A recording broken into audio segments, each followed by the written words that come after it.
같이 사도신경 고백하심으로 수요 예배를 하나님께 올려드리겠습니다. 나는 전능하신 아버지 하나님 천지의 창조주를 믿습니다. 나는 그의 유일하신 아들 우리 주 예수 그리스도를 믿습니다. 그는 성령으로 잉태되어 동정녀 마리아에게서 나시고 본디오 빌라도에게 고난을 받아 십자가에 못 박혀 죽으시고 장사된 지 사흘 만에 죽은 자 가운데서 다시 살아나셨으며 하늘에 오르시어 전능하신 아버지 하나님 우편에 앉아 계시다가 거기로부터 살아있는 자와 죽은 자를 심판하러 오십니다.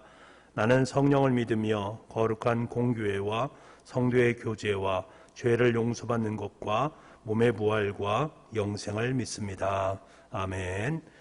다 같이 찬송가 264장을 부르겠습니다.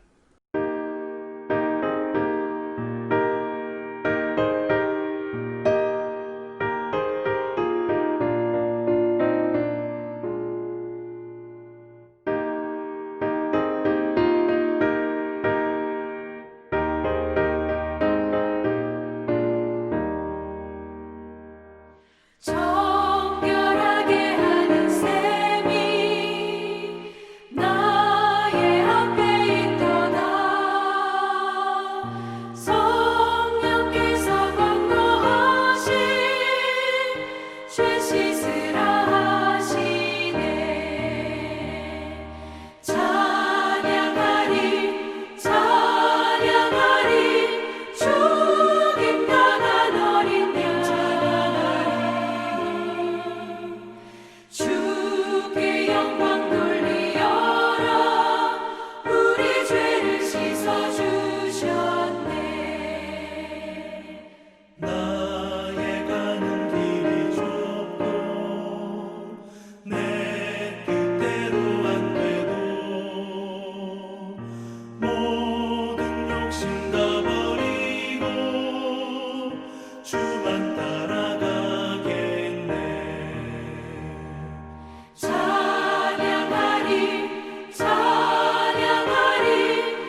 다 같이 기도드리겠습니다.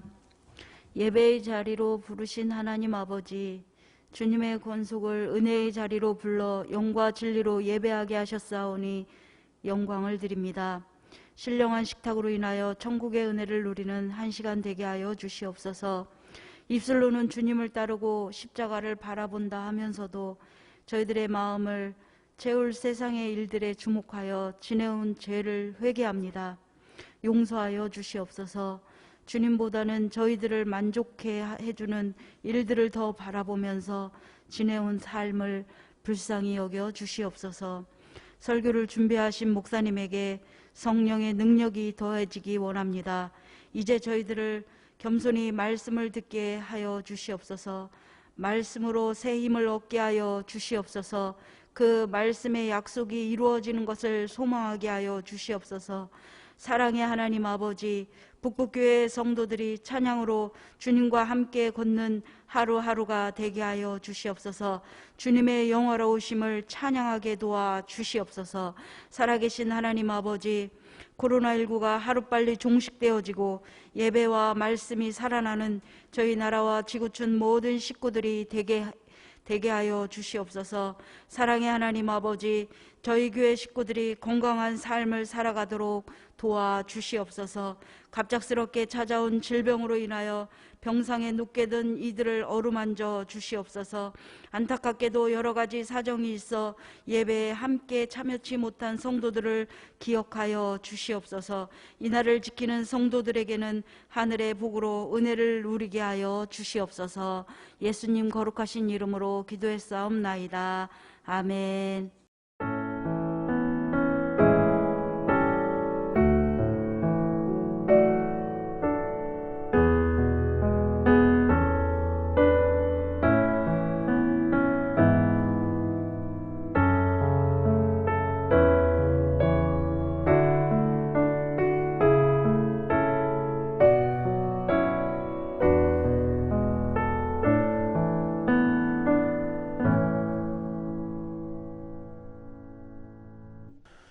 오늘 수예배를 통해서 우리에게 허락하신 하나님 말씀은 마가복음 14장 66절에서 72절까지의 말씀입니다. 마가복음 14장 66절에서 72절까지의 말씀, 신약성경 82쪽에 있습니다.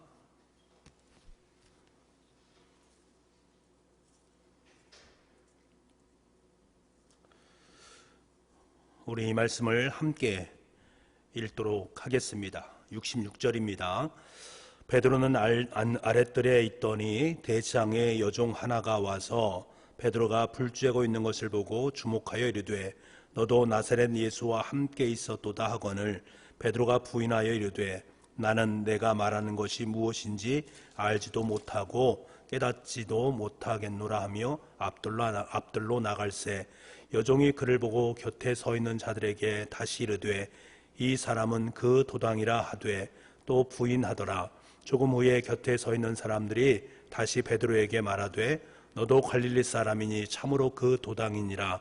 그러나 베드로가 저주하며 맹세하되 나는 너희가 말하는 이 사람을 알지 못하노라 하니 닭이 곧 두 번째 울더라. 이에 베드로가 예수께서 자기에게 하신 말씀 곧 닭이 두 번 울기 전에 내가 세 번 나를 부인하리라 하심이 기억되어 그 일을 생각하고 울었더라.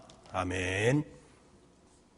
오늘도 수예배를 통해서 주님의 은혜 안에서 함께하는 우리 교우들의 삶의 자리 속에 또 가정 속에 여러분의 모든 일상 속에 하나님의 은혜와 평강이 함께할 수 있기를 간절히 소망을 합니다. 이 마가복음 14장 27절 말씀에 보면요, 주님께서 제자들에게 미리 경고하신 말씀이 있습니다. 너희가 다 나를 버릴 것이다 라는 말씀입니다. 하지만 베드로는 확신에 찬 어조로 29절 말씀에 이렇게 대답을 합니다. 다 버릴지라도 나는 그러하지 않겠습니다 라는 말을 합니다. 이 말을 바꿔 말하면 어떤 말이겠습니까? 주님, 내가 누굽니까? 나 베드로 아닙니까? 다른 사람 몰라도 나는 주님을 버리지 못하겠습니다. 절대로 안 버립니다. 단호하게 말하고 있는 이 베드로의 모습을 보게 됩니다. 이에 대해서 예수님께서는 또다시 단호하게 그에게 경고의 말씀을 하십니다. 분명하게 말해두겠는데 베드로야, 오늘 밤 닭이 2번 울기 전에 내가 3번 나를 모른다 부인하게 될 것이다 라는 말씀입니다. 그런데 베드로도 지지 않습니다. 베드로 자신도 자신의 목숨을 내걸고 호언장담하면서 이렇게 말합니다. 내가 죽는 한이 있어도 주님을 부인하지 않을 것입니다 라고 호언장담하면서 말을 하게 됩니다. 이 베드로가 호언장담하고 있자 그 옆에 있던 제자들도 마찬가지로 자신들의 굳은 의지와 맹세를 가지고 고백을 합니다. 하지만 베드로를 비롯한 제자들의 굳은 맹세는 몇 시간이 채 지나지 않아서 모든 것이 산산조각이 나버리고 말게 되어집니다.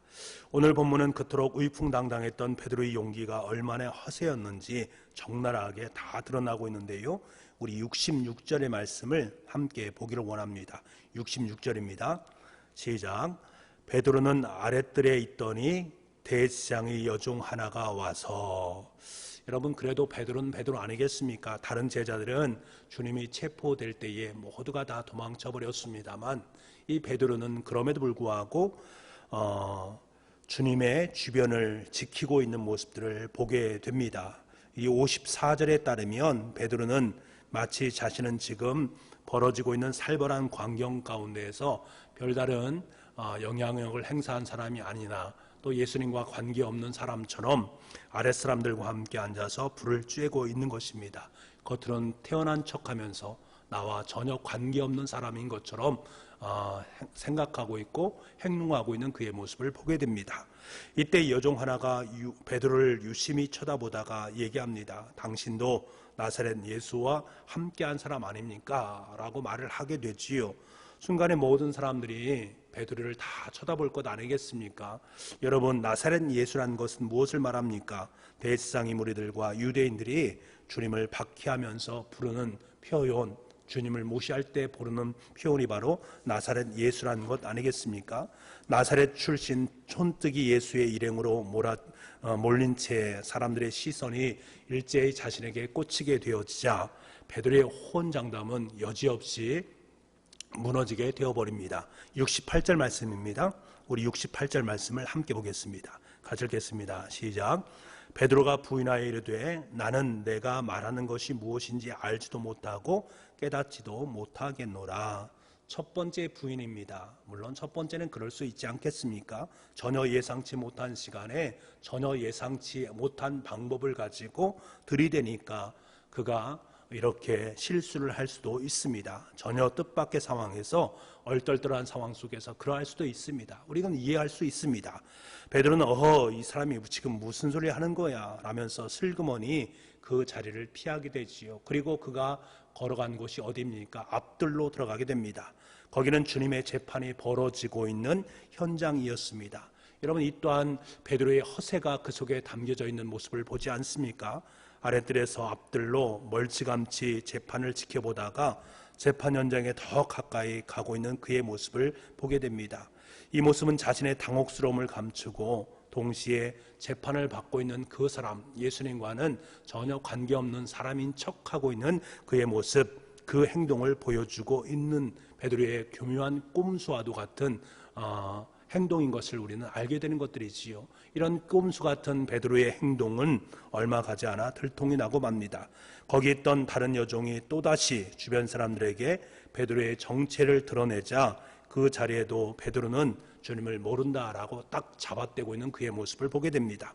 이번에는 자신의 무고함과 당당함을 과시하려는 듯 자리를 뜨지 않고 당당하게 그 자리에서 말을 하게 됩니다. 하지만 상황은 더 악화가 되어지지요. 얼마 있다가 다른 사람이 또 나타나서 결정타를 날리게 됩니다. 너도 갈릴리 사람이니 참으로 그 도당이니라. 여러분, 갈릴리 사람이란 말은 갈릴리 어촌 사람으로 그의 언어와 말투가 갈릴리 사람의 특유한 말투와 그러니까 억양을 가지고 있다라는 의미도 되겠습니다만, 갈릴리 지방에서 고기를 잡는 일자무식의 사람이다라는 비하의 의미도 이 속에 담겨져 있습니다. 예수님을 향해서는 나사렛 예수라고 비하던 사람들이 이제는 베드로 자신을 향해서 갈릴리 사람 촌뜨기 일자 무식꾼이라고 비꼬고 있는 모습을 보게 되는 것들이지요. 다시 말하면 선생님이나 그 제자나 유효상종이다 라는 말을 하고 있는 것입니다. 완전하게 무시를 당하고 있는 그의 모습을 보게 되는 것들이지요. 이제 베드로는 궁지에 몰린 상황 속에 있음을 우리가 보게 됩니다. 궁지에 몰린 베드로는 그 궁지에서 어떻게 벗어납니까? 저주를 퍼부으면서 맹세를 합니다. 난 당신들이 말하는 저 사람이 누군지 도대체 모른단 말이요. 내가 저 사람을 어떻게 알겠소? 라고 하면서 저주 퍼붓고 맹세를 하고 있는 그의 모습을 보게 됩니다. 여러분, 조곤조곤 이야기를 했겠습니까? 그의 목소리 억양이 얼마나 컸겠습니까? 이번에는 분명하게 자신의 의지를 드러내지 않겠습니까? 베드로의 욕설과 저주는 주님 앞에서 목숨을 걸겠다라고 호언장담했던 그 목소리 톤보다 아마 훨씬 더 컸을 것입니다. 그 목소리가 컸는지 작았는지를 우리가 알 수 있는 것이 있는데요. 누가복음에 보게 되면 그 근처에서 지금 고난을 받고 계신 예수님께서 그 목소리를 들으셨다라는 것들이지요. 그래서 그 순간 주님께서 베드로를 뒤돌아 보셨다라는 말씀이 누가복음에는 첨삭되어 있는 모습들을 보게 됩니다. 여러분, 베드로의 모습에서 우리의 참된 믿음이란 것은 허세를 증명할 수 있는 것이 아님을 발견하게 되어집니다. 다시 말하면 믿음이라는 것은 나의 강함에 대한 이야기가 아니다라는 것을 우리는 깨달을 필요가 있다라는 것들이지요. 만약 주님께서 베드로와 제자를 향해서 너희가 다 나를 버릴 것이다 라는 말씀을 해주셨을 때에 제자들이 그럴 수도 있겠다. 내가 연약하기 때문에 지금까지 내가 예수님과 함께 동행하고 살았을 때에 내 부족함이 얼마나 많았건가. 겸손하게 주님 앞에 자신의 부족함을 깨달았다면 어떻게 되었을까? 주님의 경고하심에 더 예민하게 귀를 기울이면서 자신들의 연약한 믿음을 주님 붙들어 주십시오 라고 겸손하게 하나님께, 예수님께 나아가서 고백을 했다라면 어땠을까? 이런 믿음은 자랑하는 것이 아니다라는 것을 우리는 꼭 인식을 해야 됩니다. 우리들 중 그 누구도 자신의 믿음이 크다라고 말할 수 있는 사람이 얼마만큼 있겠습니까? 여러분, 우리 스스로 내 믿음은 참 커, 나 신앙생활 잘하고 있어 라고 장담할 수 있는 사람이 얼마만큼 있겠습니까? 믿음은 자랑거리가 아닙니다. 믿음이 자랑거리가 되면 그 믿음은 반드시 허세로 변할 수밖에 없는 것들이지요. 사실 허세를 부리는 사람은 믿음이 굉장히 폼이 나는 믿음일 수 있습니다. 굉장히 다른 사람에게 참 그럴듯한 모습으로 보여질 수 있단 말입니다. 헌금도 적게 하는 것보다 많이 하는 것들이 더 나을지 않겠습니까? 봉사도 다른 사람보다 더 열심히, 더 최선을 다해서 더 많이 하는 것이 믿음이 좋아 보이지 않겠습니까? 하지만 내 믿음의 열심을 과시하면 과시할수록 어떤 일들이 벌어지게 됩니까? 내 주변에 있는 그 사람들은 그 좋은 믿음을 보면서 좋은 믿음에 대해서 좋게 여기고 기뻐할 수 있을까? 그것으로 인해서 굉장히 힘들어지는 경우들이 너무나 많이 있다는 것을 압니다. 저는 신앙생활하면서 믿음이 참 좋다라고 자신의 허세적인 믿음을 다른 사람에게 보이는 그 사람 주변에 있는 많은 사람들이 정말 어려워하고 힘들어하는 모습들을 너무나 많이 보았습니다. 믿음은 겸손히 나의 연약함을 인정하는 것이지 나를 자랑하는 것이 전혀 아니다라는 것을 알아야 되는 것들이지요. 나의 죄와 허물의 많음을 인정하고 내 결단과 의지가 얼마나 연약한가를 인정하고 내 육신의 한계와 연약함을 인정할 수 있는 것이 바로 믿음이다라는 사실입니다. 그래서 믿음은 자랑이 아니고 믿음은 철저하게 더욱더 겸손하게 하나님 앞에 엎드리는 것이다라는 사실을 알아야 됩니다. 바울이 자신에게 있는 육체의 가시로 인해서 기도를 하지 않습니까? 3번에 걸쳐서 하나님 앞에 작정 기도하고 있는 그의 모습을 만나게 됩니다. 그때 그가 깨달은 것이 무엇입니까? 자신의 연약함 속에서 하나님의 능력이 온전해진다라는 것을 그는 깨달았습니다.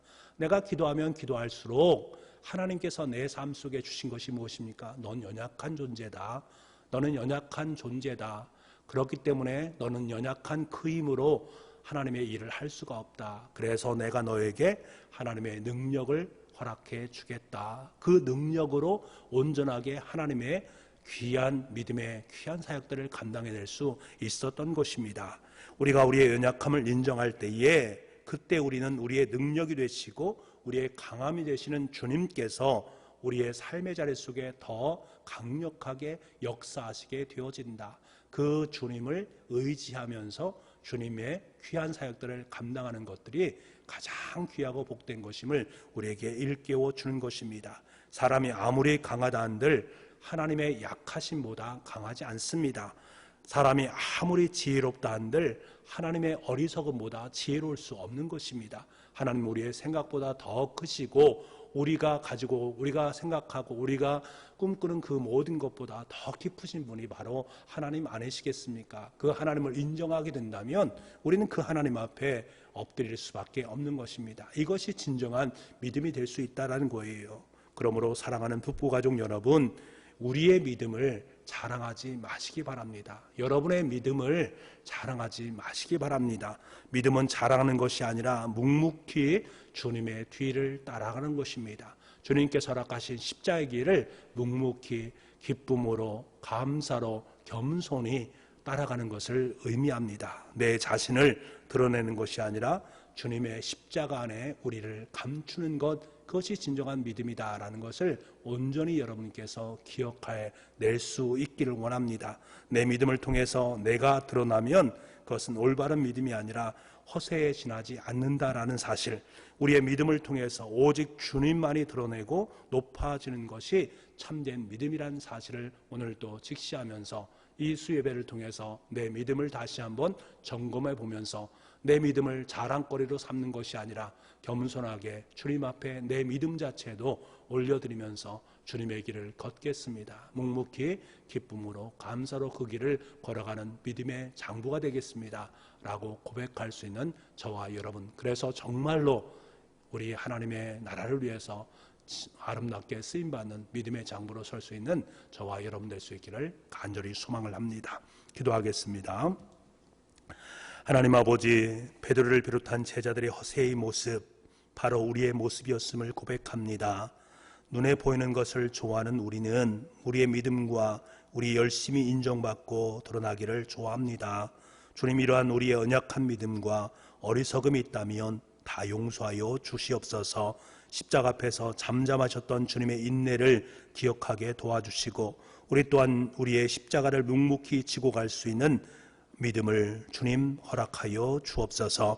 그래서 우리의 믿음을 통해서 우리 자신뿐만 아니라 우리 안에 계시는 존귀하신 그리스도만이 온전히 드러날 수 있는 복의 사람들 다 될 수 있도록 주님 역사하여 주옵소서. 모든 말씀을 예수님의 이름으로 기도하옵나이다.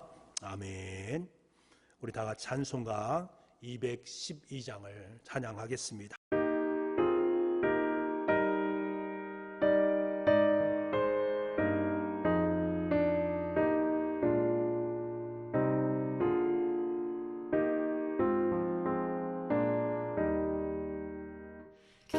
겸손히 주를 섬길 때 괴로운 일이 많으나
우리 이 시간에 다 함께 이렇게 기도했으면 좋겠습니다. 음악에 맞춰서 우리 함께 기도하기를 원하는데요. 이렇게 기도했으면 좋겠습니다. 믿음은 자랑하는 것이 아니다 라는 말씀 앞에서 우리가 정말로 내 자신의 믿음을 자랑하지 않게 도와주시고 겸손히 나의 연약함을 인정하고 하나님을 의지할 수 있는 믿음을 달라고 기도했으면 좋겠습니다. 나의 믿음을 통해서 존귀하신 그리스도만 온전하게 드러날 수 있기를 간절히 소망합니다 라고 기도하시기 바랍니다. 코로나19 상황을 위해서 기도하시기 바랍니다. 온 인류가 팬데믹에서 자유로움을 얻을 수 있게 도와주시고 치료제와 백신이 하루빨리 보급될 수 있게 도와주시고 애쓰고 수고하는 의료진들과 관계자들을 위해서 우리 교우들의 경제적 안정을 위해서 우리 교우들의 일터를 위해서 이 시간에 함께 기도해 주시기 바라고요. 교회 안에 있을 행사들 새해맞이 특별 새벽 기도와 온라인 신학 성경 통독 그리고 임직식을 위해서 여러분 함께 기도해 주시기 바랍니다. 연약한 교우들과 교우들의 가정과 여러분 각자의 삶의 자리를 위해서 함께 기도하는 시간을 갖겠습니다. 음악에 맞춰서 기도하겠습니다.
이제는 우리 주 예수 그리스도의 은혜와 우리 아버지 하나님의 무한하신 사랑하심과 성령님의 감화 감동 그리고 교통하시는 놀라운 역사하심을 주신 하나님의 말씀을 마음에 품고 오늘도 참된 믿음으로 온전히 주님께서 허락하신 십자가의 길을 걷겠습니다. 아름다운 고백을 올려드리는 우리 사랑하는 교우들 한 분 한 분의 머리 위에와 가정 위에 그리고 일터 위에 우리가 살아가는 모든 삶의 앞날 위에 지금부터 영원토록 함께하옵시기를 간절히 축원하옵나이다. 아멘. 주님